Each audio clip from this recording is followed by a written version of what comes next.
Hello, Foxy. It's your birthday. Not for real, just for play. This is Cree Summer, and Moana Nui will be right back.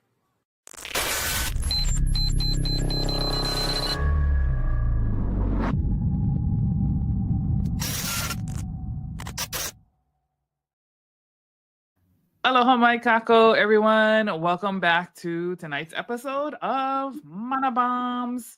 My name is Moana here for Moana Nui Podcast, and I'm joined by my tita. Aloha mai kako. This is Kanoelani Davis signing in from Molokai Nui Mahina. Mana Bombs powered by Mahina Designs. Aloha. Alrighty, guys. So we're coming up on the end of the year, and I think this is one that's really good to sum up and just a general reminder as we move into new spaces of 2025. So today's Mana Bomb is we are drowning in information while starving for wisdom. Woohoo! I feel like a lot of my Mana Bombs have been, or may have, will touch a chord in some of somewhat. That's No, what we but hear about. Yeah, this one is really good though because information and wisdom is two totally different things. For me, wisdom is that means that you have had life experiences that you've learned from and you've observed, you learn, you overcome and all of those kinds of things. Information, especially in today's world, right? You can be doom scrolling forever with tons of information. People just throwing any kind of shit at you. But the downside of social media and technology and all of that is that it's good in one way. It gives people a voice. But on the other side, it gives people a voice, and some people really shouldn't be talking. Because you can get lost. Like there's this misinformation, disinformation, like not everybody has good things to say. So I just wanted to kind of throw that out there for consideration before we like dive deep into that. So, one thing I will share is everything that I share, I've either gone through and overcome, not going through and trying to figure it out. Because sometimes we shouldn't, it's good to talk about it as you go through the process, but when you're trying to advocate it on a different level, it's better to have gone through it. Yeah. And that's not to say that life is finished for you, because it's not. But let me just go ahead and dive into my Mana Bomb. So while we should always seek to understand, we also need to find balance. Not all things need to be understood. Semantics. And not all things understood matter. The world is filled with their own personal why and perspective. Again, what I'm sharing here is my perspective. It don't have to be your perspective, but it is based off of my own experiences, what I've witnessed in myself. First, making it make sense to then convince yourself of the why may have you spinning in the endless whirlpool, and before you know it, life experience and true wisdom has passed you by. Oh, did I not just talk about that in our last Mana Bomb before we closed out? The spilled milk metaphor. On the other hand, academia has really messed with people's heads, thinking their studies, research is the know-all, tell-all. It gave them authority over others, where in some cases that could potentially be correct to an extent.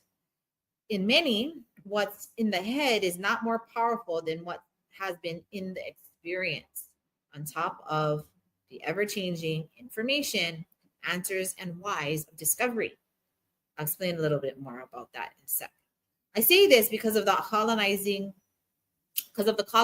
of our minds that becomes more contagious and infectious, leaving cultures and people either misinformed to be later suppressed mentally and emotionally, whereas the simple listenings to one's experience in the form of story and life lessons are just, if not more valuable. The wisdom versus the educated. We seek to be the free minds of our kupuna, the wisdom of life's lessons through their own personal experiences. That might have been a lot in one gulp, but let me break it down a little bit. The academia piece is important because what I've realized is those who are in these very Western professional models, right? Yes. Hey, if you were a doctor and you went 20 years to go get your PhD and then go and be able to have surgery. That you not only had to study it, I'm pretty darn sure you had to go practice it before you became it.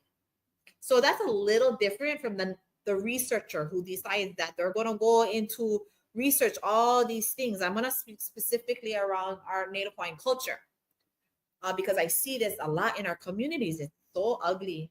And it's like the researcher will go in, and that could be a professional researcher or just a general person who has a passion for something. And they'll go in and they'll go through all the newspapers and they'll all go through all of the historians and they'll go through all of those things and listen to other people's stories to then come to a conclusion of what is what. Never having to live it. Everything that they received is indirect. But if they're in academia, they have the authority and the privilege, actually, to be able to say this is this and that is that. And in a lot of cases, and beautifully in a lot of cases, a lot of the Kanaka who can understand the difference between the two will first then practice what they research to see if what they're researching makes sense or if it's real. And those you can appreciate. Yeah, you have those who actually do the work. They'll find the information, see if that's right by doing and tinkering with it through their own practice, their own failures and successes, and then be able to share that. And that takes time. That's not, I'm going to read the story today, next weekend I'm going to try to do them, and then I have you to answer. No, that's a lifelong thing. And then you have the ones who are just indirect. And then I share this, obviously projecting. I share this because, a lot of the things I know happen to be genealogical. So it's something that's hereditary, that's within my family. It's not in books. It's not out there. There's information that's literally, which I didn't know until I got older, that just stayed within our family. And so when I bring up these topics with particular practitioners of the same practice, I remember just being ridiculed and being like, that's not real, that's not true. And I then would question my own entire life, my entire being. And when my grandfather was alive, I even questioned him. And he looked at me with a lot of patience and a lot of grace. And he was like, do you believe him? And I looked at him like, obviously. I mean, I wasn't going to tell him that, but I was like, is it real, Grandpa? Everything you're teaching me, is it real? Did you learn this indirectly in teaching me? And I lucky enough to get him backhand at that point. And because he was already in his wisdom time, he just was like, you're going to learn your own lesson.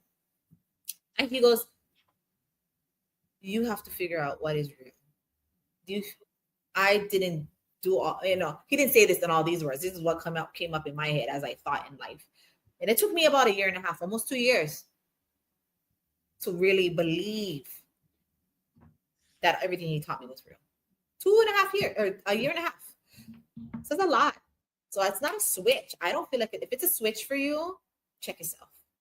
You be switching up and down all day long, every day. And that's why you're confused. So give yourself time. That's why Moana is important. And that's what he was teaching me.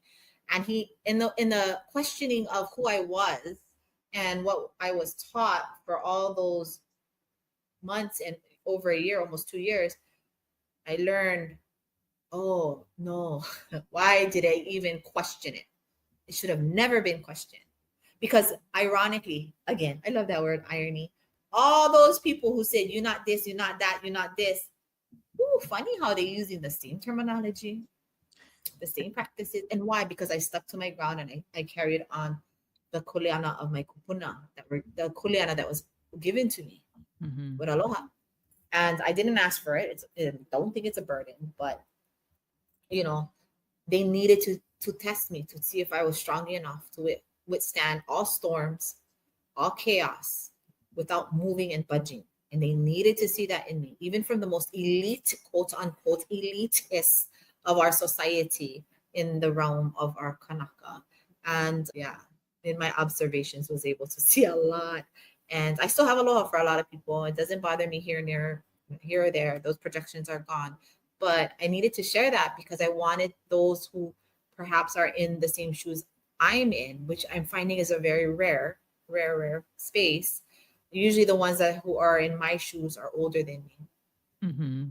So I was very fortunate, but they did question a lot of their life, and I watched them question it, and so one of those things is wisdom, and is gained, it's not even when you don't even expect it. Whereas a lot of this other stuff we're chasing, we're looking, we're searching. And so when we are biased in the things that we look for, and perhaps only have certain perspectives because we haven't lived our life, those are the things that define us. That's why they tell you, know who your author is, know their background, know who your researcher is, know their background. Because they're defining things based off of only what they know. They cannot know what they don't. So how they look at the world is only based on their own personal experiences. And if they haven't had enough, then it's not broad enough to even be fact. That was that. No, I think you make a good point in terms of like the academics, because I have seen that too. Like a lot of people who have researched or whatever, and they just like, okay, but have you verified? Trust but verify kind of thing, and especially like being in a space, living here on the continent, and I often get asked by people like, what are good books? For example, Hawaiian culture. What are good books that you should learn? I say, well, honestly, like a lot of the good sources, you're not even going to be able to find it, because very much like like what you learn from your papa, the stuff that is authentic, it's not something that people are going to publish, because publishers only going to publish what make them money. You know what I mean? Or what has that very Western, like capitalistic greed approach, right? And so what they think is going to be consumable by the masses, not really what is true and what is correct. And so I often say too, be careful of the author, like know who they are, what is their who or how in terms of the topic, who was their teachers, where did they learn it from, are they just projecting things that they think they've learned, or have they lived and immersed into the topic that they're talking about. And I've often, because I also operate in these other spaces where I'm kind of viewed as like a cultural consultant, you know, I hear a lot of ideas and things that they want to do, and I'm just like, that's not how we would do it. Though. Oh, what about this? It's not our worldview. Here is what we would. And they're like, oh, I wouldn't even think about that. I'm like, yeah, because you don't live. You have to be immersed into a topic, whether it's Hawaiian culture. Pick a topic. Like you really have to have that experience in order to speak authoritatively about that. So yeah, I know I had a point, but I kind of was going off on a tangent a little bit. Small kind, sorry. Yeah. Yeah, no, there is a good side though. I will share with this. Remember, experience is what creates the wisdom and the intelligence that we need. Mm-hmm. If we keep saying things, this is the irony again. That famous word is. I would also. So this is how I would advise my daughters. Just go read. Yeah, know who your author is. It doesn't mean don't read what they say. Right. It just helps you understand what you're reading. Mm-hmm. And go read all the books. And I cannot define who is the best person to talk about whatever subject, because I'm not that person. And honestly, it's like one of those things too. It's none of your business. Don't be mahaoi. If it's not in my realm, I'm not gonna go look for it. If it is in my realm, I'll take glances at it, and then But I would push people to read books and read and research. And so I'm not saying don't read them. I'm saying be aware of what you're reading. Yeah. Mm-hmm. And don't take everything as the Bible. Really just to good, about that. But then when I say don't take everything as the Bible, don't also go preach it. Right. Don't preach it, because you could look like a fool, one, or you could be super off, and now you're perpetuating lies for the comfort of your ego. And so sometimes it's good to say no. So like in my spaces, when I get asked to do these quote unquote cultural consultant or whatever things, I don't. I actually talk to my kupuna first, and I'm like, Mm-hmm. actually go ask uncle this and go ask auntie this first before you come to me. And a lot of the times they'll just be like, no, tell Kanoe do it. That's when I'll do it. But for the most part, I'll always, always, always, always, always, always, always go to the kupuna first. Because who am I? Who am I? It's very humbling. Yeah, it's very humbling. And because when we drown ourselves with information, too much information, thinking we know it all, it is Mm-hmm. drowning. You again, the semantics. You're so focused on the why and the what and this information. I gotta know this, I gotta know that. Life is like this.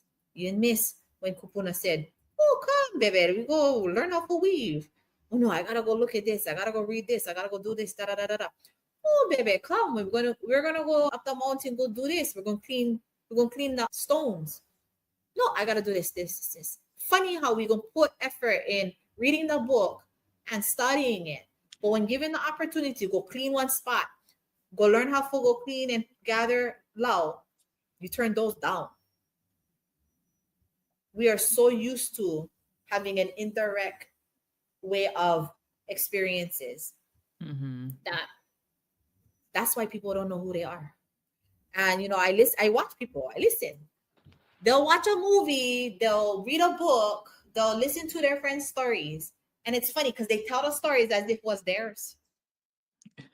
They live the life like it was their life. And I'm like, that never even happened to you. Oh, I catch up. That's why people don't like being around me. I'll call you out because I'm like, you wasn't even there. You know what I mean? Wait, didn't that come from this story? It's very indirect, but we live in this very made up world. No more reality anymore. So you talk about AI. AI is creating that even worse for us. But at the end of the Mm-hmm. day, you don't do your own work. Somebody else is doing it for you. And while they're doing it for you, they're also manipulating to control you. Yeah. I kind of figure that out. Yeah. Yeah. Definitely. Yeah. So I mean, if we already drowning in information, and to your point on AI, that's to me, that's the thing that worries me. I'm like, oh my God. But I'm kind of to the point, back to the observing piece. Like I can tell when I read something, I'm like, that was AI right there. Especially if you like super lazy and you never even, do any edits. I'm Yeah. just like, oh, that was entirely AI. We're starting to recognize that more and more often because there's like certain words and verbiage that AI uses because they can only have so much. Yeah. And I mean, I use AI here and there, and I'm not gonna lie about that. But for the most, especially if I can't gather my thoughts, but for the most part, I don't. And it's really trying to get understanding of an AI. So the only way, like, read the books, but be aware. Mm-hmm. And that's where I'm at. This is a new world for me. So I'm like, go and play with the AI.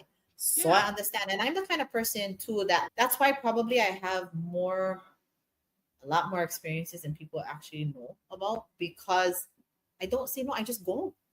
Mm-hmm. And because if I go, even if I don't go or it's not my space to go, I go. So I learn.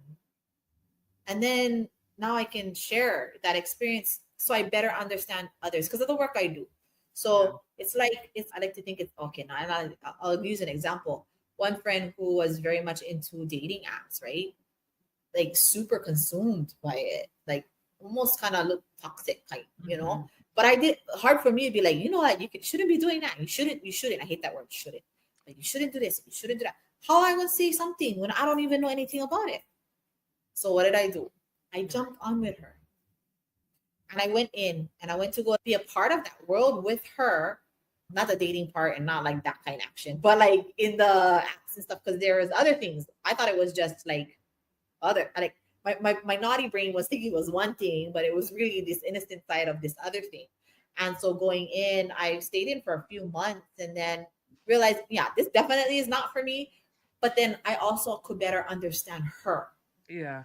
Her needs and what she is unseeing and that helped me better kind of be aware because I knew there's going to be a point where there's either but she so that she could handle her own. But at the end of the day, I think that was a good example of let it be a direct experience and not an indirect experience. And even my Pulau Hala small businesses on Molokai, who are now all thriving, who came through here, majority of them listened to quote unquote what they said was their trusted resources, who would tell them, no, you shouldn't do Mary Monarch. No, you shouldn't go off island. No, you shouldn't do this. You shouldn't that. And I would say things like, have they ever owned a business? No. Have they ever gone to Mary Monarch and sold? No.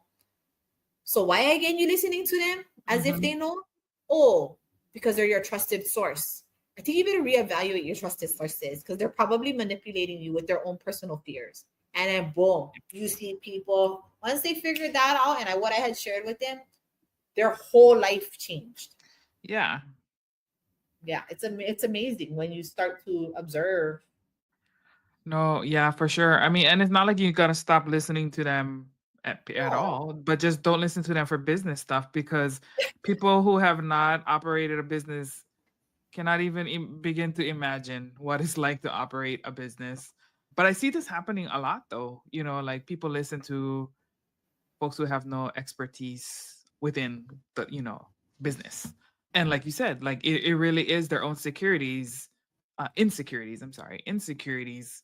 And as well, I don't know, I see it a lot with people and I'm like, no, but you should like listen to the people who have done it. They can talk to you about some of the challenges, like kind of things to expect, help you go in with eyes open. They're not going to solve all your problems because every business is different, but they can kind of help you understand the things that you should be ready to anticipate and need to decide for yourself as you're kind of jumping into the pool. But yeah, so I'm so glad that you have that that cohort that you malama and hearing some of their stories. Back when we did a couple interviews with them, we should probably do some updates on that one though to see talk about more of the businesses. But yeah, I kind of call that consider your source, whatever it is that you're seeking advice on. Consider who is the source, why do what makes them the expert. But again, I know you can be like Moana semantics, but but no, I think it's important for you That's to not know like semantics. That's who called you taking observation. advice from. Yeah. Do your homework. Yeah. Doing your homework is not semantics. Not cleaning up the spilled milk and figuring out why it's there. That's semantics. I think part of this is also, going back into reading books and who's your source, learning from people who's your source. I think one of the biggest things, again, just go. You can figure it out. Eventually you'll figure it out. So we don't gotta stop anybody from doing anything because that's us interfering into their own lessons. Yeah. Learning. Unfortunately, those are the people probably too that are giving advice outwardly and like, just because you did it once or twice doesn't make you don't go talk about it. I always say you need a minimum 3 times or 3 times a kilo something or 3 years or 3 decades in order minimum before you can even talk about it, because you're not going to get the answer off of 1 or 2 times. You're going to have to see like you said, the sum of it all. And then I think one of the things too is in that work you have to allow people to learn their own lessons. Yep. You can only provide tools, and learn their own lessons. And like I was telling you earlier, it's hard because I don't like the word should, because it comes from a very potential space. Like you should do this and you should do that. And it's like, no, give people choices. Yeah. It's kind of maka in a way, And I gotta catch myself when I do that. Well, you should be doing it. Okay, wait, should they? How can I reword that? Don't just, I think I hear that a lot, and I'm not from you, just in general. And I think, oh, you should go to the store today, or you should do this, and you should go buy this $3,000 machine. It's like that person better back you up when you know more money and couldn't catch right, because they said you should. It should be like it shouldn't be like that, and that's. I think it's about giving tools. I use this one, maybe perhaps this could be something that you may want to try, or, there's this option. So giving people options and giving them their choices is more important than to take it on, because I think people, one, feel obligated, and two, if they think you're a trusted person and you are a trusted person, are you being honest with them, or are you the manipulator?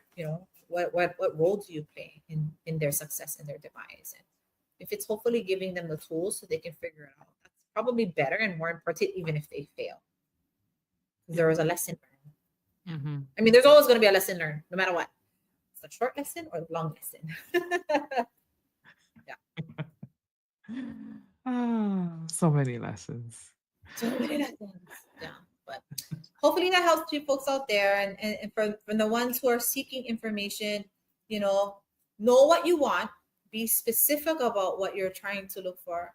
And at the end of the day, don't know why you're looking for it, but know your why. Mm-hmm. And there's a difference, because if it doesn't align with your why, then let it go. Mm-hmm. No waste of time. No freaking waste of time. No waste your time and their time. Like, it doesn't, you don't have to. And a lot of it's ego. So you gotta drop your ego, gotta be humble about these things, because I think we receive a lot more Mm-hmm. when we become humble, for sure. Because we that means we get to be open and we get to be filled. And if we fail, we're okay. It doesn't impact us as hard, but we learn faster than the average bear. So yeah, we're all gonna have to learn it at one point. 100%. Yeah. Alrighty. Well, I hope that helped you in deciphering what is what in your world. But don't stop learning. Don't stop figuring it out. Don't stop looking for information. Yes, do your homework. Mm-hmm. And I think what it comes down to is let your actions speak louder than your words, and people will then see you differently versus leaning and depending on you to get them out of those spaces. Mm-hmm. Yeah.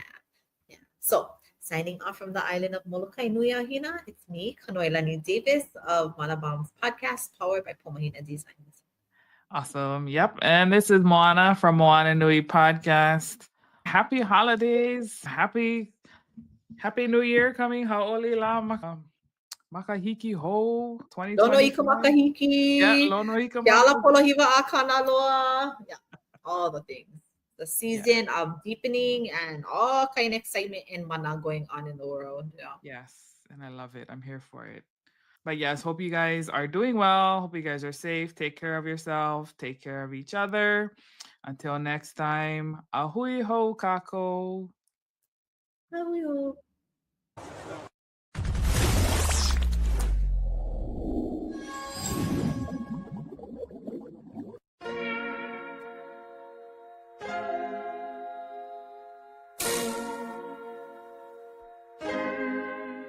So many stories left to tell, even if we have to ourselves. Can't keep history on the shelf. If they won't tell it, we will. If this the land of the free, it was a freedom then. When they annexed Hawaii and called it Cedar Lands, without any type of payment and no signing off. Called themselves a republic in 1894. 1.2 million acres overtaken from the native Hawaiians. When they resisted, the West retaliated in violence and erasure. The Hawaiian language is banned as part of colonialism's plan to expand. Yeah. Stuck between a rock and a hard place. Multiple bombings of Kaho'olawe. As a part of their ongoing war with Asia, used it as a place for target practice. No consent or compensation. Colonizers call for annexation. No work out for all the locals. School will never let you know. So many stories left to tell, even if we have to ourselves. Can't keep history on the shelf. If we won't tell it, we will. Too many stories left to tell, even if we have to ourselves. Can't keep history on the shelf. If we won't tell it, we will. We will. So if we put Hawaii into perspective, well, Black and Asian history is interconnected. Considering the fight with the Pacific, then of course, versus Asia, they was treated as a middleman for war, but didn't let the Western colorism run its course, cause dark skin was a sign of dignity to core. The land was taken in the name of capitalism, when prior to it was an actual kingdom, clapped back at the system. Stuck between a rock and a hard place. Multiple bombings of Kaho'olawe. As a part of their ongoing war with Asia, used it as a place for target practice. No consent or compensation. Colonizers call for annexation. The work out for all the locals. School will never let you know. So many stories left to tell, even if we have have to ourselves. Can keep history on the shelf. If we won't tell it, we will. Too many stories left to tell. Even if we have to ourselves. Can keep history on the shelf. If we won't tell it, we will. So many stories left to tell. Even if we have to ourselves. Can keep history on the shelf. If we won't tell it, we will. Too many stories left to tell. Even if we have to ourselves. Can keep history on the shelf. If we won't